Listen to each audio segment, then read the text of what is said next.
Now, first and foremost, thank you for coming to my Life is Strange Episode 5 Polarized review. Nothing's really topped the sound of Chaos Theory, but oh well, we'll get over it. Moving on, this is the final episode in the Life is Strange season. Now, I really have kind of a divided opinion on this, and we're gonna have to really dig into it, so let's hope for the best. Now, the first thing I always do with these reviews is dig right into the production, so you have to ask yourself, how's the production for episode 5? Well, if you've seen any of my other 4 reviews, it's been pretty fucking awesome for a $5 episodic game. Now, this episode, lengthwise, it's around 2 to 3 hours, wasn't as long as episode 4 could be, but it still is longer than episodes 1, 2, and 3. Not combined, but separately, it's longer than that. So, the time link's completely fucking fine.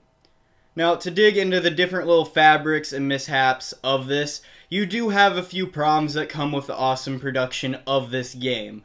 Now, while I really do love the art style and the soundtrack and just the overall tone of the production here, it does have its problems with the extreme amount of flat and rolled textures, the skipping in cutscenes, and the god-awful lip-sync. I've brought those up from episode 1 to now, and they are still here. They will be patched because they've done it with every other episode, but we have to wait for them to do that.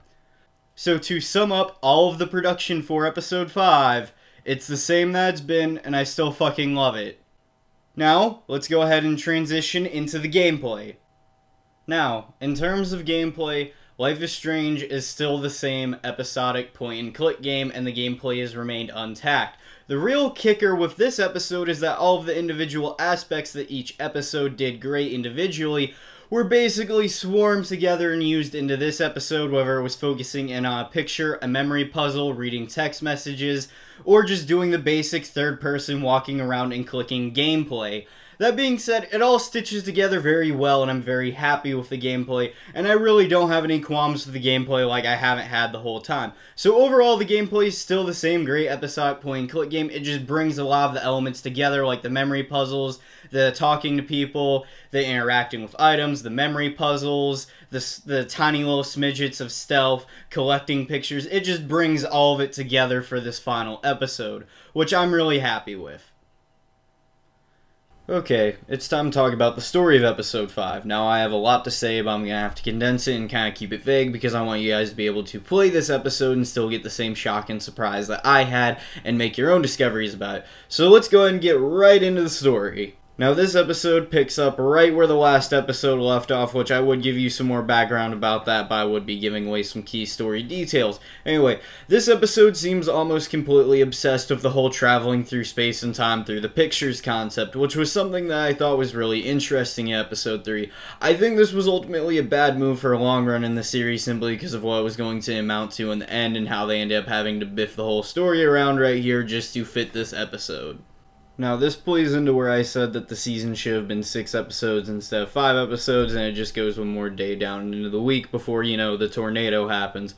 But whatever, they chose to go with the 5 episode spread instead of the 6. I feel that the 6 episode spread would have really helped this season out a lot because it would have been able to let them space out a lot of the mythos way better rather than spending episodes 1, 2, and 3 establishing everything and 4 and 5 having to cram all of the mythos together for a finale.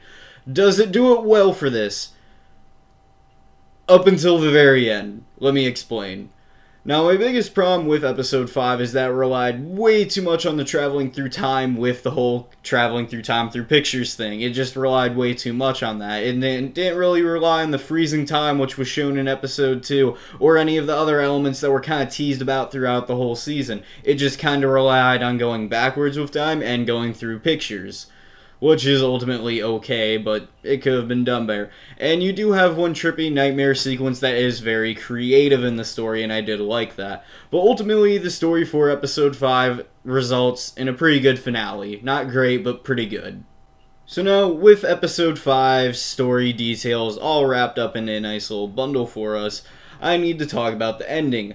The ending's kind of what lowered this episode for me, and I've always said that the story matters the most in an episodic point-and-click game like this because it's what you came for, it's what you're focusing on, it's what the whole game's built around. So the ending really had a lot to live up with. I was expecting a lot of my choices to matter in the end and actually affect how it happened. Unfortunately, we got the Mass Effect 3 pull the rug out from underneath you syndrome here.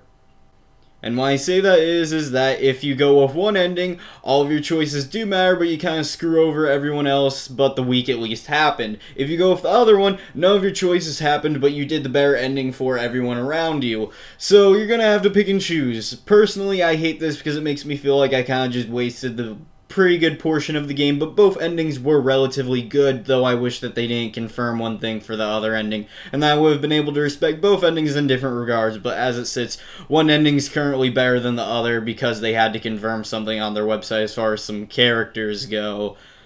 But ultimately, the endings do a okay job as far as finishing out the game. They're all very well done, and the finale song on the good ending is, muy guapo. But overall, I did enjoy episode 5, and it is a very solid episode, so let's go ahead and round everything together for the verdict. Okay, now I take all of our eggs and put them in one basket when talking about Life is Strange episode 5. This is the finale of Life is Strange. I've been covering this in detail throughout the whole year because I've almost borderline fallen in love with this game, and I still am in love with it. But I can't let that cloud my judgment when talking about the ending of the series, which I don't know if they're going to do a season 2. I kind of hope that they don't, but that's a whole nother video if I do a discussion about the ending. So let's go ahead and talk about how I feel about this. Gameplay-wise, it's still really good. It's more of the same, but that's fine for an episodic game like this, and it still does a really good job. It still has the small problems that I've been pointing out since the very first episode, though. Now, from a production aspect, it comes together in a good sense. The soundtrack's still amazing, everything's still there, and it does still have the few problems that I pointed out with the production. So ultimately, the problems that I've been pointing out are still here. The episode's a good length, and then we have to get into the story. Now, the story really delivered for me up until the very end, and that may kind of biff my opinion a little bit, but overall, I still very much like this episode's story. I just wish that they did the endings a little bit different, and I'm sorry for that stutter. So overall, I'm going to have to give Life is Strange Episode 5 a 7.75 out of 10. While the ending did kind of ruin it for me, I can't deny the track record of this season and the value you are getting for your $5 in this episode and how it all just came together pretty well. Now, in terms of me wanting a Season 2, I kind of don't want one because I feel everything's been wrapped up, but overall, I did have a good fun time with this whole season and expect a full season review conveying all of my opinions about the season as a whole and not just by episode by episode by episode. Anyway, that's been my detailed review of Life is Strange Episode 5. If you want to see my other reviews, they're in the playlist for you. I might make a separate review playlist. But yeah, I hope you guys enjoyed this review, and I'll see you in the next one. Bitches.